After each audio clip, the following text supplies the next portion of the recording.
ایک باغ میں جہاں ایک شخص کا اونٹ دیوانہ ہو گیا تھا اور وہ حضور کو بلا کے لے گئے۔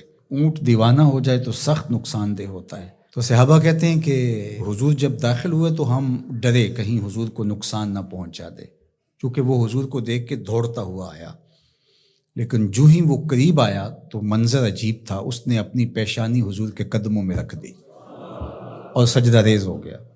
جب اونٹ کی اس محبت کو ہم نے دیکھا تو برجستہ کہا کہ نحن احق ان نسجد للنبی صلی اللہ علیہ وآلہ وسلم، حضور ہمارا بھی جی چاہتا ہے کہ ہم آپ کو سجدہ کریں۔ تو جب آقا کریم علیہ الصلوۃ والسلام نے صحابہ کے اس مطالبے کو سنا تو فرمایا کہ اگر اللہ کے علاوہ کسی اور کے لیے سجدہ روا ہوتا تو میں بیوی کو حکم دیتا کہ وہ شوہر کو سجدہ کرے۔ تو اللہ کے علاوہ شریعت میں سجدہ کسی کو روا نہیں۔ سجدہ تعبدی جو عبادت کی نیت سے کیا جاتا ہے وہ تو کسی کو بھی جائز نہیں ہوا، کبھی بھی نہیں ہوا، کسی شریعت میں بھی نہیں ہوا، چونکہ شرک کی کبھی بھی اجازت نہیں ہوئی۔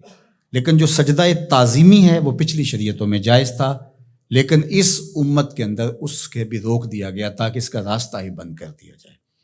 ایاک نعبد و ایاک نستعین، ہم تیری ہی عبادت کرتے ہیں اور تجھی سے استعانت طلب کرتے ہیں، تجھی سے مدد مانگتے ہیں۔ عبادت کسے کہتے ہیں؟ اقصی غایت التذلل والخضوع، انتہائی درجے کی عاجزی اور انکساری عبادت ہے، اور عبادت کا جو نقطہ کمال ہے وہ سجدہ ہے۔ سجدے سے بڑھ کر عبادت کا کوئی روپ نہیں ہو سکتا، اور بندے کو سب سے زیادہ قربت رب کی سجدے میں ہی نصیب ہوتی ہے۔ تو ہماری عبادتیں اللہ کے لیے ہیں، اس لیے بندہ اس کے حضور کھڑے ہو کر کے عرض گزار ہوتا ہے کہ مالک میرا سر تیرے حضور جھکے گا۔ تو یہ جو تقدم ہے ایاک کا وہ اس لیے ہے تاکہ یہ حسر پیدا کر دیا جائے کہ ہماری پیشانی اللہ کے علاوہ کسی کے آگے نہیں جھکتی۔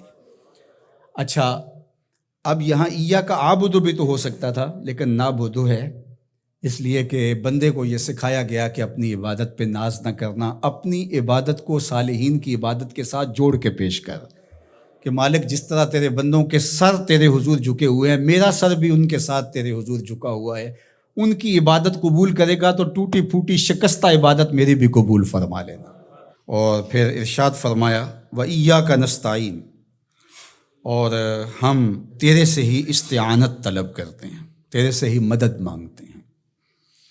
استعانت اون سے ہے، اور استعانت کا معنی پھر یہ طلب ماخذ ہے نا، اس کا خاصہ باب استفعال کا، تو پھر اس کا مطلب یہ ہوا طلب الاون، مدد کا طلب کرنا۔ تو ہم اللہ جل شانہ کی عبادت بھی کرتے ہیں، اور پھر دوسرا درجہ جو ہے مدد طلب کرنا، نصرت اور تائید طلب کرنا، وہ بھی ہم اللہ سے طلب کرتے ہیں۔ تو اس لیے عبادت بھی اسی کے لیے ہے، کسی اور کے لیے عبادت تو ہو ہی نہیں سکتی، اور مدد اور نصرت بھی اسی سے ہی طلب کی جائے گی۔ جس طرح ایاک معنی میں حسر پیدا کرنے کے لیے اس کو مقدم کیا گیا ہے، ایاک نعبد و ایاک نستعین، تو یہاں بھی ایاک کو اسی طرح مقدم کر کے وہی زور یہاں کلام میں پیدا کیا گیا ہے، تاکہ جو ہے وہ سمجھنے والے اس کو سمجھنے میں کوئی ٹھوکر نہ کھائیں، اور اللہ ہی سے مدد طلب کرنی چاہیے۔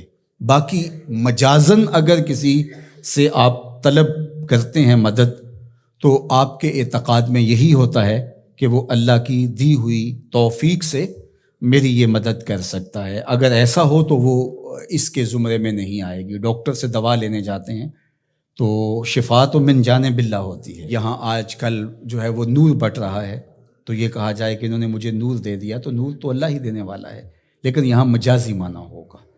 تو اسی طرح صالحین سے، نیکوکاروں سے روحانی معاملات کے اندر جو استعانت طلب کی جاتی ہے تو وہ اسی معنی میں ہے۔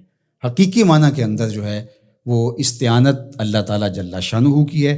باقی رہی بات عبادت کی، تو عبادت تو کسی کی مجازن بھی نہیں ہو سکتی اور حقیقتاً بھی نہیں ہو سکتی سوائے اللہ کے۔